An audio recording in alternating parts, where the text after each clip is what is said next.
parler beaucoup, manger l'argent, voyager beaucoup seulement, mais travailler beaucoup, créer des choses, emploi des jeunes, non, non, non. Les dirigeants africains, les dirigeants sont comme ça. Les grandes gueules. Bienvenue chez les Grandes Gueules, mesdames et messieurs. En ce 10 novembre 2020, nous sommes ensemble jusqu'au pot de 11h. Vous aider à mieux comprendre l'actualité. Évidemment, c'est le but qu'on s'est fixé à travers cette émission, les Grandes Gueules sur Radio Espace Guinée. Vous nous écoutez partout ici à Conakry, via 99.7, même fréquence du côté de Bokeh. Vous êtes du côté de Zérékoré, même fréquence. Si vous êtes à Cancan, vous nous recevez là sur 99, tout simplement modulation de fréquence. Vous êtes à Farana, vous nous écoutez là également via Bambou FM. Mamou écoute Radio Espace à travers évidemment Fraternité FM 95 en modulation de fréquence de ce côté.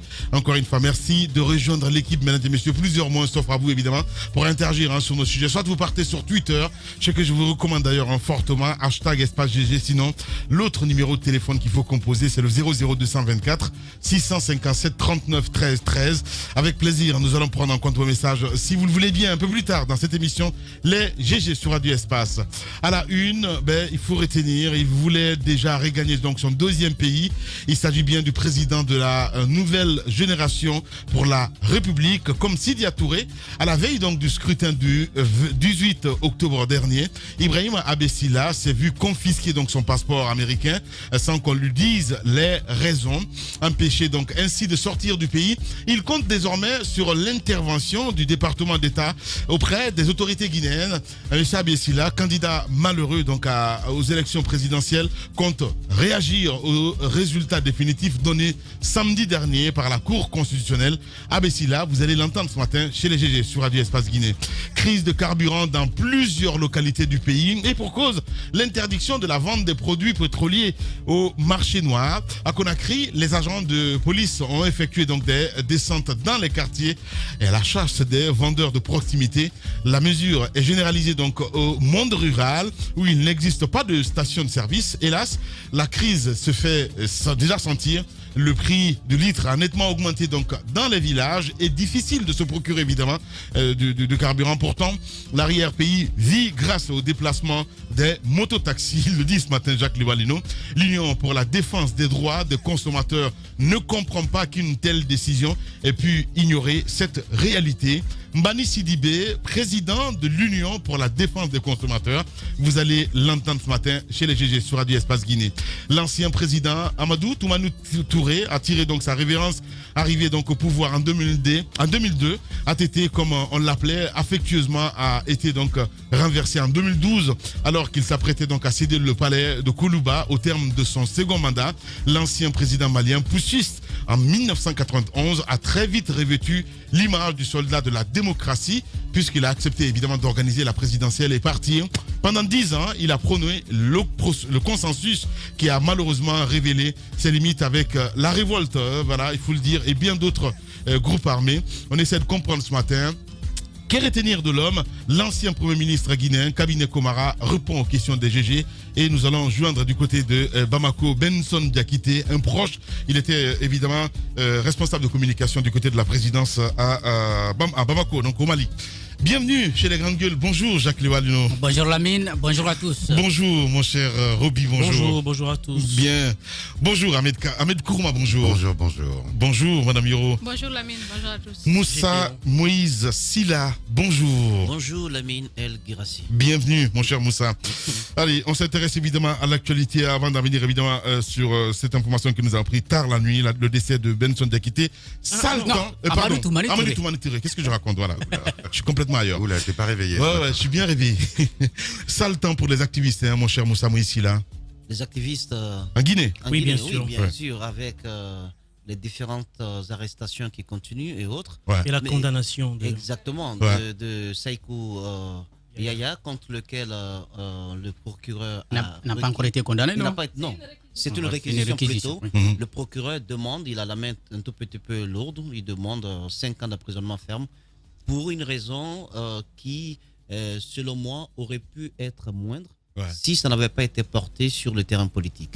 C'est-à-dire que là, on a comme l'impression qu'un dossier qui aurait pu rester un peu dans le domaine d'un règlement à l'amiable entre lui et sa plaignante a été donc porté très très haut parce que tout simplement ce jeune, vous le savez, il a des engagements au sein du FNDC, tout de même conseiller juridique du FNDC. Donc je pense que c'est cela qui motive la dureté du ton du procureur qui souhaite que condamnation soit faite, d'autant plus que le jeune a déjà passé 7 bons mois tout de même en tôle.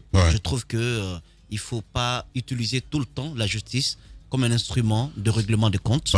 La justice, c'est l'application de la loi. Voilà. Et surtout, parfois, hein, au plus haut niveau, on n'est même pas au courant, hein, parce que on a, les ficelles sont tirées plus haut. Mais dans d'autres cas, évidemment, on est complètement obsolète, on est complètement déconnecté. Oui, mais la chance enfin, c'est pas une chance, mais bon, on veut dire que dans le cas Bella, c'est que c'est un homme public, c'est un activiste très connu.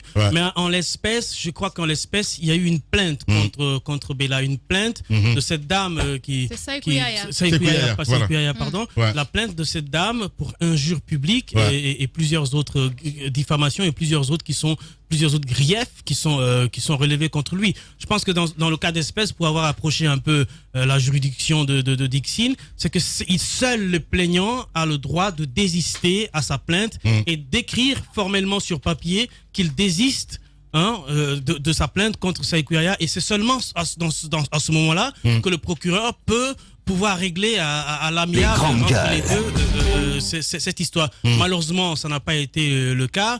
La dame a persisté qu'elle continue, qu'il fallait que ça continue, la procédure judiciaire continue et que Saïkouyaya soit devant les juridictions et que justice se prononce. Et je pense que le procureur, dans ce cas d'espèce, était dans l'obligation de prononcer la loi. Alors, seule la plaignante peut désister de sa plainte contre Saïkouyaya et peut se désister de sa plainte contre Saïkouyaya, et c'est seulement à ce moment-là qu'il peut recouvrer la liberté. Voilà, mais écoutez, nous pensons à tous ces activistes emprisonnés. Évidemment, c'est Condé, entre autres, voilà, ils sont très nombreux en prison. On parle de cette disparition, mon cher Moïse. Ils sont nombreux, ils sont Condé pour la plupart, ils ne sont pas que Condé, mais quand on est Condé, ça donne beaucoup plus de chances à finir. Ça, c'est pas possible. Non, voilà. mais écoutez, Magic sans frontières, c'est ça? Il y a Magic sans frontières. Il est Condé, lui. Bon, Magic sans frontières pris à la frontière. Il a une frontière. Hein? Pris à la frontière de Pamela. Mais il est Condé. Et je dis ça comme son nom. Je dis ça pour ironiser. Oui, mais et vous avez l'ancien responsable du côté de Matam, également Condé. Et vous avez aussi Souleymane Condé. Voilà, c'est ça. Qui est rentré des États-Unis. Je pense que tout cela dénote de la fébrilité du régime en place. Je ne dis pas que les services de sécurité ne doivent pas mener des enquêtes pour que les uns et les autres répondent de leurs actes, souvent sur la toile, parce qu'il faut reconnaître que quelquefois, ce sont des actes qui sont poussés un peu très loin. Mais quand on doit sanctionner, on doit le faire sans parti pris, en prenant en compte tous ces communicants du parti au pouvoir qui s'adonnent aussi à ces genres de rengaines sur Internet, qui vont assez loin également. Je pense que la justice devrait être faite pour tout le monde. Mais là, on fait une sorte de tri. C'est ce qui est déplorable dans ce pays. Il faut également entendre ceux-là du camp présidentiel qui s'adonnent à ce genre d'incitation à la haine sur les réseaux sociaux. Allez-y, Jacques Lévaleno. Bon, on demande quand même 5 ans pour injure. Je me pose la question si dans le code pénal, c'est comme ça. Parce que de toutes les façons, il faut bien se poser des questions. Et puis, l'activiste en question a déjà passé beaucoup de temps en prison. Saïkouyaya, je parle de Saïkouyaya, bien sûr. Il a passé beaucoup de temps en prison. C'est vrai qu'à un moment donné, l'utilisation des réseaux sociaux, bien entendu dans le domaine politique où on aborde le sujet avec autant de véhémence, en donnant l'impression, ou disons en se disant peut-être qu'on ne va pas se faire attraper, ça peut bien entendu être l'objet de poursuite. Ça, c'est une évidence, c'est une vérité. Mais encore une fois, comme on ne cesse de le dire ici, c'est le 2 poids 2 mesures, c'est ce qui dérange. Parce que partout, il y a parfois des sorties qui ne respectent pas la morale, qui ne respectent pas la dignité de l'humain. Donc, tous ces éléments-là qui peuvent être recensés de part et d'autre, quel que soit, en tout cas du bord politique qu'on se trouve, si on pouvait les sanctionner, on allait véritablement moraliser l'utilisation des réseaux sociaux. Mais c'est parce qu'on n'est pas en train de le faire. Parce que la plaignante, dans le cas de Sekou Yaya, je crois, elle est agent secret. Donc, on est en train peut-être d'utiliser cela pour atteindre un objectif autre que sanctionner l'injure. Bien. Allez-y, madame. Non, mais la question que je me pose, c'est est-ce que c'est effectivement cette dame qui a décidé par elle-même de déposer plainte? Moi, c'est la question que je me pose. Roby, vous n'êtes pas dans les secrets de Dieu pour madame savoir Hiro, si attention, c'est une plainte. C'est une amie à vous? Non, c'est pas une amie à moi, mais j'ai approché les juridictions. Madame Hiro, c'est sous la foi d'une plainte, c'est sous la foi d'une plainte qu'on peut drainer quelqu'un devant la justice pour injure publique et diffamation. Pour injure publique et diffamation. J'ai l'impression que vous n'êtes pas sur terre. Non, ou bien, en tout cas, sur la terre guinéenne. Parfois, soyons logiques dans ce qu'on dit. S'il y a une plainte de la dame qui a conduit à cette arrestation, et c'est seulement la dame qui doit désister pour que le procureur se prononce, se désister, merci Amen, pour que le procureur se prononce sur une relaxe, madame Hiro. C'est comme ça que ça se passe. Allez-y, madame. Est-ce que j'ai le droit de m'interroger? Absolument. En tant que citoyenne guinéenne, oui. Allez-y, donc, je peux m'interroger, est-ce que je me pose bien la question de savoir, est-ce que c'est cette dame par elle-même qui a décidé de déposer plainte? Je me pose bien la question. Elle se pose des questions, Roby. Je me pose bien la question. Ben oui. Parce que vous savez pourquoi je me pose ce genre de questions, Lamine? Parce que vous avez vu dans ce pays, on parle d'injures publiques et tout. Vous avez vu des vidéos qui circulent dans ce pays où on s'en prend ouvertement à des gens. Des vidéos à visage découvert. On insulte des gens. On tient des propos haineux, des propos ethnicistes, de divisionnistes. Des gens qui sont tranquilles, qui n'ont pas inquiété, qui ne sont pas inquiétés, je veux dire, qui passent leur vie tranquillement à tenir des propos de ce genre. On a l'impression qu'on vit dans une planète où c'est du 2 poids, 2 mesures. Et c'est ce qu'il faut craindre. Moïse parlait de Condé, de tel. Ici, ce n'est pas une question de nom, c'est une question d'opposition. C'est une question... ce que je veux dire, ces activistes des droits de l'homme qui se retrouvent là-dedans, par exemple, le cas de Sekou Yaya, par rapport à cette dame. Moi, j'aimerais bien qu'il y ait d'autres camps, d'autres personnes qui ont tenu des propos haineux, des injures publiques, qui s'en sont pris à des personnes qui n'ont rien à voir, par exemple, qui sont juste en train d'exercer leur fonction, ou bien qui sont de paisibles citoyens qui ont décidé de manifester ou de faire des choses, qu'on fasse également justice.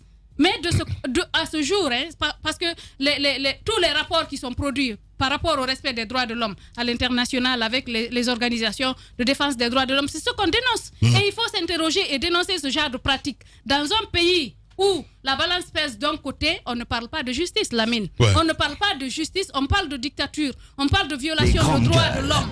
Vous violez les droits de quelqu'un quand vous ne lui permettez pas, par exemple, d'accéder à ses pleins droits, de pouvoir se défendre, par exemple, quand, par exemple, la justice réclame qu'on lui fasse quelque chose et quelqu'un d'autre met le pied là-dessus, empêche à la personne de jouir de sa liberté. C'est ça, les violations des droits de l'homme. C'est de cela qu'on est en train de parler ici. Nous savons comment les choses se passent. Quelquefois, vous l'avez dit, au plus haut sommet, on peut tirer les ficelles, comme on peut ignorer ce qui se passe réellement. Ce qui se passe réellement. Mais quelquefois, il y a des gens qui sont tapis dans l'ombre, qui mettent la pression sur des personnes qui sont sous leur hiérarchie. Ils leur disent, vas-y, il faut que tu fasses ceci, il faut que tu fasses cela. Voilà pourquoi je m'interroge s'il n'y a pas eu de pression sur cette dame, parce que justement, on veut mettre le grappin sur Sekou Yaya pour l'amener à dire, oui, il faut déposer plainte. Moi, j'aimerais bien qu'on fasse la même chose avec les violations, les cas de viol qui se passent dans ce pays, par exemple. Que le procureur s'autosaisisse de certains dossiers pour dire que oui, les familles ont déposé plainte, elles se sont retirées, mais je continue la procédure. Mais vous voyez ici quelquefois des règlements à l'amiable qui se font. Quelqu'un dépose plainte, il retire la plainte et puis la procédure est éteinte. Je voudrais qu'on fasse la même chose alors dans des cas pareils. Qu'on ne mette pas la pression parce que oui, la tête de la personne qui est arrêtée ne vous plaît pas. Ça ne marche pas comme ça dans une nation. Madame Hiro, allez-y, mon cher Ahmed Kourma. Je suis d'accord avec Madame Hiro. C'est un pays où l'injustice est criante maintenant. Et c'est toujours regrettable quand un homme est privé de liberté. Cela étant, moi, je suis très circonspect sur les réseaux sociaux. Quand je vois, parce qu'on dénonce ici les injustices, droits de l'homme, etc., je me signale juste la semaine dernière que j'ai été, moi, victime d'insultes, d'appels au meurtre par rapport à de la part d'activistes extrêmement extrémistes et qui ont carrément appelé à tuer mes enfants, à me lyncher, etc. Et je n'ai pas porté plainte, j'aurais dû le faire. Donc voilà, ça me fait toujours, je pense qu'il y a effectivement une flopée d'injustice dans ce pays. Il va falloir qu'on s'y penche. On ne peut pas mettre les réseaux sociaux, un outil comme Facebook et d'autres d'ailleurs à la portée de gens qui ne maîtrisent pas le langage, qui ne savent pas ce que c'est que le débat politique, le débat contradictoire, et qui sont à moitié lobotomisés. C'est aussi ça le problème. Donc, crions à l'injustice, certes, c'est toujours regrettable quand un homme est privé de liberté. Je ne me permettrai pas de commenter cela parce que je ne connais pas le fond du dossier, mais pour ma part, je sais de quoi j'ai été victime la semaine dernière sur les réseaux sociaux. Voilà. Allez-y, Moussa, on apprend le limogeage donc, du mari de Dr Makale Traoré hier par le président de la République. C'est la toute première victime du nettoyage au lendemain. Oui, la toute première victime du nettoyage au lendemain donc de l'instauration de la 4e République. Je vous rappelle que nous sommes au 4e jour, si je ne m'abuse, depuis samedi. Et donc, Souri Camara, époux de Dr Makale Traoré, présidente du pacte, a été remercié. Bon, remercier, c'est un mot tout gentil. Il a été viré par le président Alpha Condé hier. Viré pour quelle raison? On me dit, souvent on le dit ici, le pouvoir discrétionnaire du chef de l'État, c'est lui qui sait pour quel nomme, c'est lui qui sait pour quel nom. Mais en tant que citoyen, au regard de l'impact que le travail de ce monsieur et de son agence avait sur la ville de Conakry, je pense que je suis en droit de me poser des questions sur les véritables raisons qui ont prévalu à son limogeage. Il n'aurait pas mouillé assez le maillot durant la campagne. Le fait que son épouse se soit présentée candidate et qu'elle ait qu'elle ait été dans le camp de l'opposition contre le régime en place, n'a pas plaidé en faveur de son époux. Et malgré qu'elle se soit un tout petit peu distinguée. Tu pleures sur son sort là ou non, je suis en train de pleurer? Oui, bien sûr. Parce que je trouve que c'est. Est-ce que tu sais qu'on est en politique? Je trouve que non, mais je ne sais pas. Mais je pense que la politique. Justement. Non, est-ce que tu sais qu'on est en politique? Vous savez, lorsqu'on dit qu'on est en politique. Moussa. Lorsqu'on dit qu'on est en politique, Ahmed Kourouma. Non, Moussa. Est-ce que tu sais qu'on est en politique? Quand on dit qu'on est en politique, je te réponds. C'est pas des enfants de cœur. Quand on dit qu'on est en politique et qu'on demande de ne pas y mettre une petite, un tantinet soit-il de morale. Quelle morale? De quoi tu parles? Écoutez, on parle de politique, là. La morale, Moussa, on parle de politique. La morale appliquée à la politique donne le développement. Une politique. Tu parles avec le cœur, Moussa. Ce n'est pas avec l'émotion. C'est des tueurs, ces gens-là. Ne vous mettez pas dans cette logique. La politique, ce n'est pas que. C'est pas que quoi? Je comprends très bien. Je comprends ta colère saine, Moussa. En temps normal, ça ne peut pas se passer comme ça, mais sauf que. La bonne gouvernance, c'est pourquoi il faut que ça change. La bonne gouvernance, c'est mettre un peu d'intelligence dans la politique. C'est de l'intelligence? Non, ce n'est pas de l'intelligence. Je trouve que. C'est de la politique. Arrête, s'il te plaît, Ahmed. C'est de la politique. Je trouve qu'il y a. Je trouve qu'une politique qui n'a pas pour objectif de développer le pays, qui n'a pas pour objectif d'assouvir les soifs de justice des citoyens, qui n'a pas pour objectif de donner aux citoyens les réponses aux questions qu'ils se posent, je pense que c'est une politique qui est à dénoncer. Et n'allons pas faire de ce qui se passe en Guinée une norme internationale. Oui, une normalité, je comprends très bien. C'est une anomalie. Tu crois que le citoyen se pose la question? C'est une anomalie. Est-ce que tu crois que le citoyen je vais finir d'expliquer.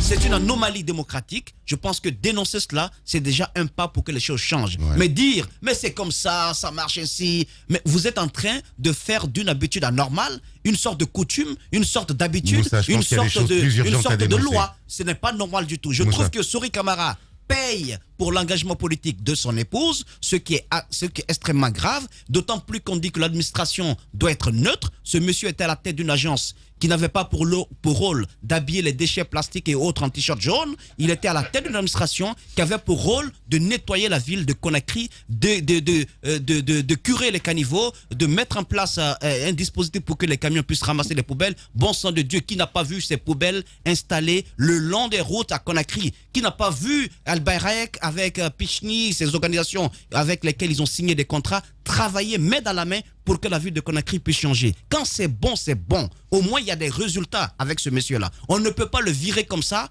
parce qu'il ne s'est pas peint en jaune. Je trouve que c'est mauvais. c'est d'autant plus... ça signifie que tous ceux qui sont dans l'administration, qui ont fermé leur bureau pour aller à l'intérieur du pays, qui ont été obligés de prendre 500 000, 300 000 pour dire mon fils, amène caméra, filme-moi parce que mon poste est en jeu. S'il ne me voit pas à l'écran, comme quoi j'ai mobilisé au moins ma petite famille, je risque de ne pas avoir de quoi nourrir mes enfants. C'est de confidence? Oui, je vous le dis. C'est pour ça que je voyais beaucoup de jeunes. Voilà. Il dit il faut le faire parce que il dit ma survie en dépend. Mais on vous appauvrit, on vous met de la part devant et vous êtes obligé de le faire. Monsieur Sori Camara, s'il pense que c'est une justice qu'il a visée, l'administration doit être neutre. Les déchets sont là. Qu'est-ce qu'on fait? Bien. Les valeurs. Chaque matin dès 9h sur Radio Espace Guinée et sur nos radios partenaires, écoutez un show radio-télé unique en Guinée, les GG. Pendant 2 heures, l'équipe des GG de Radio Espace Guinée s'applique à partager l'actualité au plus près du quotidien des Guinéens. Un rendez-vous exceptionnel mêlant infos en direct, débats autour de l'actualité, réactions et interventions d'experts. En simultané sur Espace TV. Mesdames et messieurs, vous nous recevez là. Merci de nous rejoindre dans la deuxième partie de cette émission. Les GG sur Radio Espace Guinée. Continuez à réagir. Les contacts s'affichent juste en bas de l'écran. Si vous nous écoutez à la radio, c'est le 00224 657 39 13 13. Avec plaisir, nous allons relayer vos messages dans un instant sur notre antenne. À la une, il voulait déjà regagner son deuxième pays. Il s'agit bien du président de la nouvelle génération pour la République, comme Sidia Touré, à la veille donc du scrutin du 18 octobre dernier. Ibrahima Abessila s'est vu donc confisquer son passeport américain sans qu'on lui reproche évidemment empêché donc de sortir du pays. Il compte désormais sur l'intervention donc du département d'État auprès des autorités guinéennes. Abessila, candidat malheureux donc à l'élection présidentielle, compte réagir ce matin évidemment dans notre émission Les GG sur Radio Espace Guinée. Crise de carburant dans plusieurs localités du pays et pour cause, l'interdiction donc de la vente des produits pétroliers au marché noir. À Conakry, les agents de police donc ont effectué des descentes dans les quartiers à la chasse des vendeurs de proximité. La mesure est généralisée au monde rural où il n'existe pas évidemment de station de service. Hélas, la crise se fait déjà sentir. Le prix du litre a nettement augmenté donc dans les villages et difficile de se procurer. Autant l'arrière-pays vit grâce évidemment, pourtant on le dit, l'arrière-pays vit grâce au déplacement donc des mototaxis. L'Union pour la défense des droits des consommateurs ne comprend pas qu'une telle décision ait pu être ignorée donc cette réalité. Nous en parlons ce matin avec Mbani Sidibé. Il est le président donc de l'Union pour la défense des consommateurs. Il sera en direct ce matin dans cette émission Les Grandes Gueules. Le temps aussi pour le réalisateur de joindre un peu plus tard évidemment Kabine Komara qui va intervenir dans un instant dans cette émission sur Radio Espace Guinée. On va essayer de partir avec quelques réactions des auditeurs évidemment sur le 657 39 13 13. Nous partons avec ce message qui nous parvient à l'instant T d'Arfa Moussa Makadiabi. Bonjour Lamine, bonjour à toute l'équipe. Je rappelle à Moussa Moïse que cette nouvelle image de Conakry est l'œuvre du ministre d'État Papakoli Kourouma et non monsieur Sori Camara. Arrêtons l'amalgame. Sori Camara a remplacé quelqu'un à ce poste. Il vient d'être remplacé par quelqu'un d'autre. Où est le lien avec Makale? Il pose la question ce matin. Arfa Moussa Makadiabi. On reste toujours avec les auditeurs. Nous avons cet autre message qui nous parvient à l'instant T de Lai Junior Condé. Bonjour Lamine, bonjour à toute l'équipe. Mes condoléances les plus attristées à la famille Touré, ATT et aux frères du Mali, suite donc à la disparition de ce président moderne et qui ne se prenait pas au sérieux. Je l'ai connu brièvement à Paris lorsque je terminais une de mes formations qui devait le mener donc quelques jours au pouvoir. Il fut aussi le concepteur de Green à Bamako. Dieu ait pitié de son âme. Donc c'est notre ami Lai Junior Condé qui nous envoie ce message. On va rester dans le sillage avec toujours ces auditeurs. Ils sont très nombreux ce matin à nous écrire sur le 657 39 13 13. Nous partons cette fois-ci sur Twitter. Et ils sont très nombreux évidemment aussi à réagir là avec la complicité de Kabine Condé ce matin. Nous partons avec ce premier tweet qui nous parvient. C'est de Issa Touraman Touré. Bonjour les grandes gueules. C'est absolument vrai que la justice se bouge. Mais ceux qui sont hostiles font exprès de commettre donc des bavures.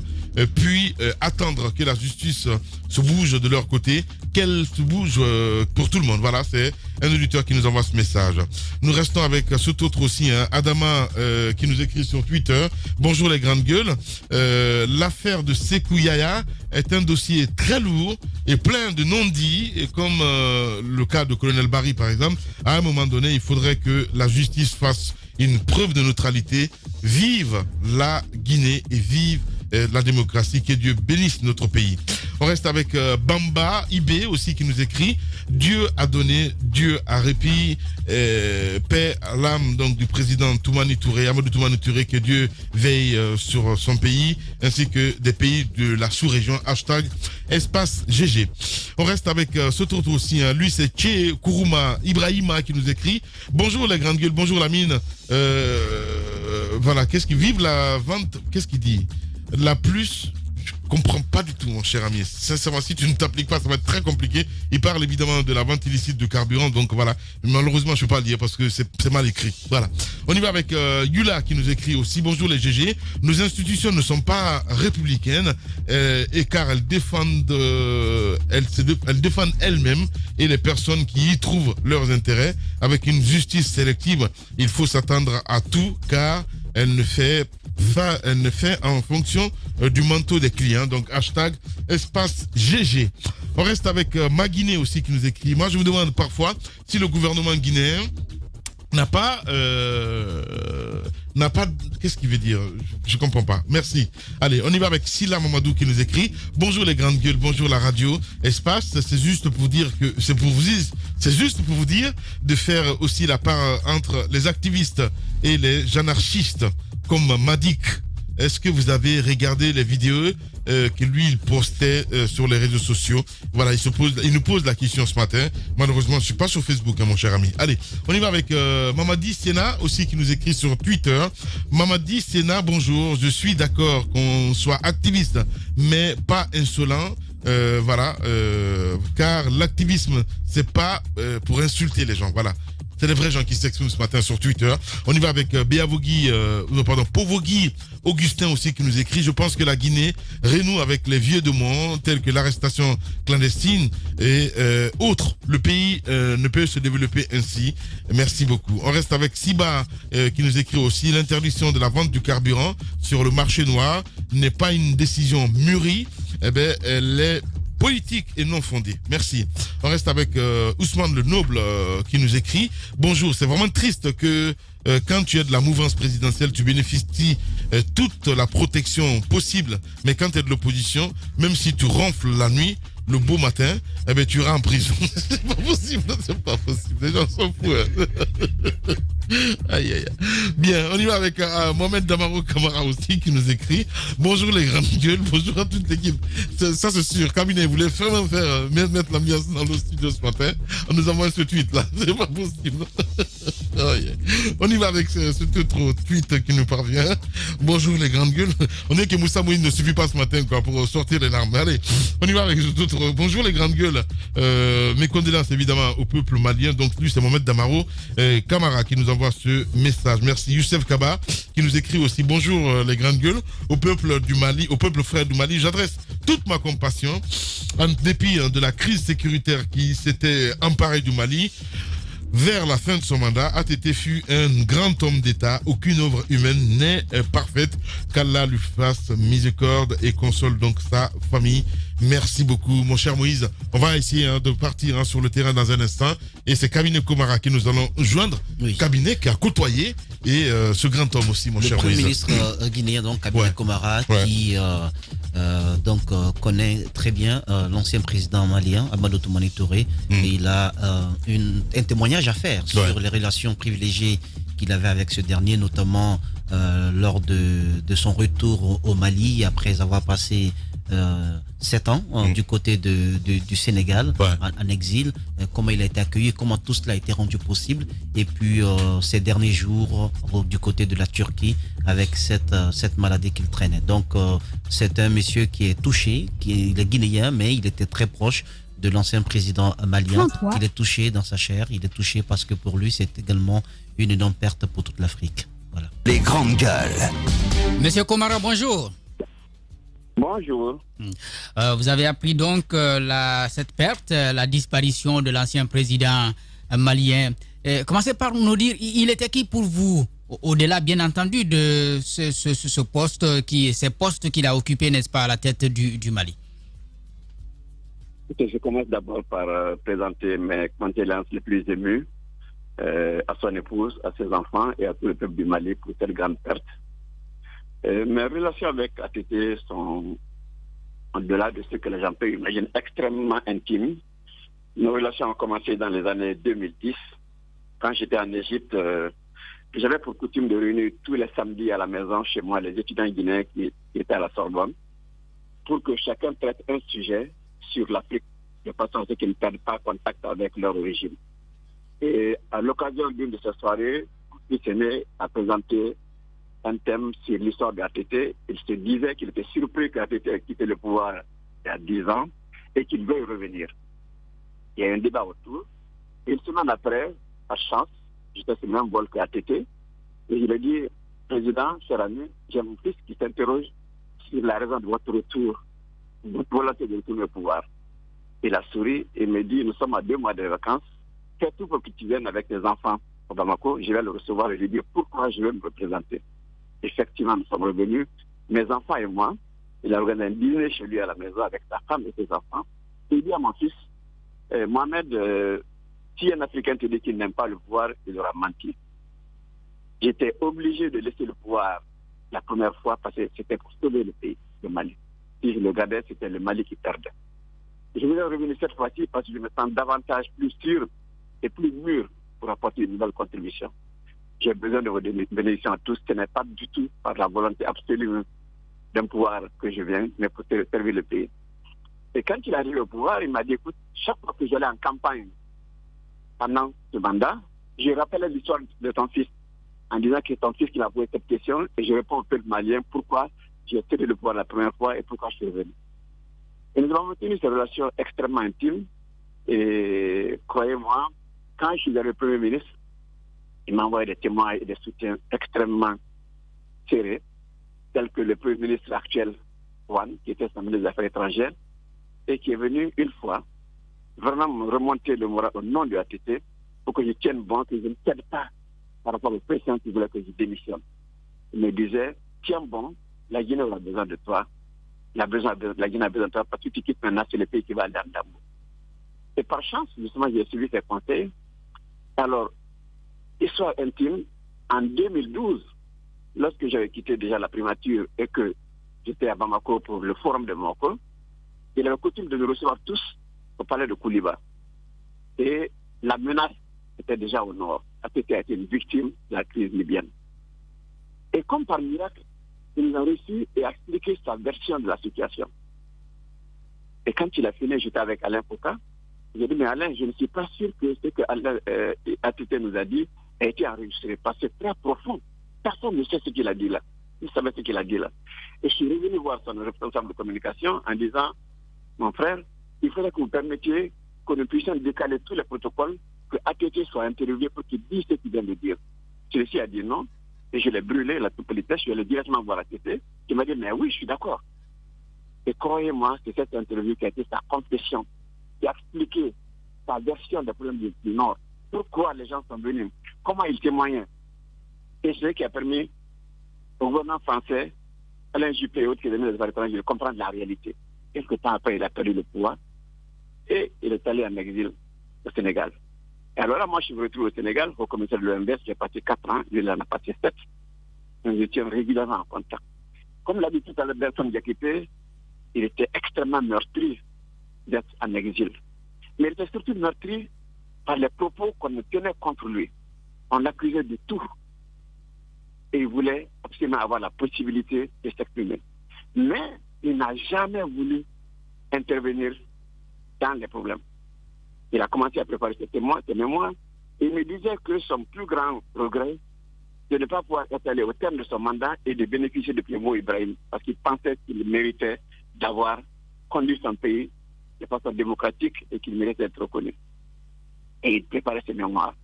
Et un jour, je lui ai dit, mais pourquoi tu ne veux pas rentrer? Il me dit, je veux bien rentrer si on me donne la possibilité Je vais aller dans mon village. Pas du tout à Bamako, contrairement à ce que les gens disaient. Et à l'époque, c'est bon de le dire aujourd'hui, il y avait beaucoup de personnes de Mali qui n'avaient pas intérêt à ce que ATT rentre.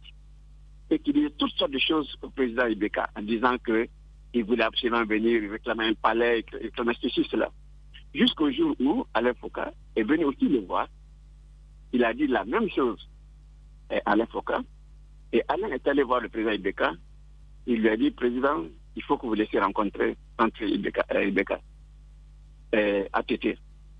Et Ibeka a dit, non, mais voici telle prétention qu'il avait. Et là, Alain lui a dit, non, il n'a pas du tout ces prétentions. Il veut rentrer, aller à son village, il ne veut rien d'autre. Fort heureusement, et là, je rends grâce vraiment, je remercie Ibeka. Ibeka a dit, on m'a trompé. Je ne savais pas du tout que c'était ça que les émissaires venaient me dire. Et voilà comment son retour triomphal a été organisé. Donc, je voudrais vraiment rendre hommage à ce grand homme. Quelqu'un qui a servi l'Afrique à différents niveaux, quelqu'un qui a aimé son pays, et quelqu'un qui, aussi bien retourné au Mali, a voulu également contribuer à résoudre les problèmes du Nord, sans jamais faire preuve de caractère. C'est un ami personnel, mais je sais que c'est un ami de la Guinée. Il a aimé la Guinée sur tous les plans. Je suis heureux que Vincent Diakité et vous autres aient retracé comment il aimait la musique guinéenne, comment il aimait les équipes guinéennes de RFP et tout le reste. En tout cas, moi je perds un ami, je perds un frère, et chaque fois que mon épouse allait à Bamako, quand j'étais président, il lui donnait la garde d'honneur. Il l'accompagnait dans ses déplacements, et c'est moi qui refusais, quand je partais, que je puisse être reçu de manière exceptionnelle, parce que je voulais me fondre dans la foule comme lui. Paix à son âme. Merci beaucoup, Monsieur le Premier ministre. Merci en tout cas pour vos témoignages ce matin sur Radio Espace. Nos condoléances évidemment à vous et à toute votre famille. Merci beaucoup, Monsieur le Premier ministre. Vendredi prochain, c'est un vendredi 13. Et sur Radio Espace, vendredi 13, c'est synonyme de chance. Toute cette semaine, pour la semaine de la chance, on vous offre vos invitations. Et surtout, la chance de gagner des millions. Des millions! Oui, des millions. Avec Radio Espace, vous rejoindrez peut-être le club très fermé des millionnaires. Pour en savoir plus, rendez-vous dans le jackpot. Les plus beaux cadeaux se gagnent sur Radio Espace.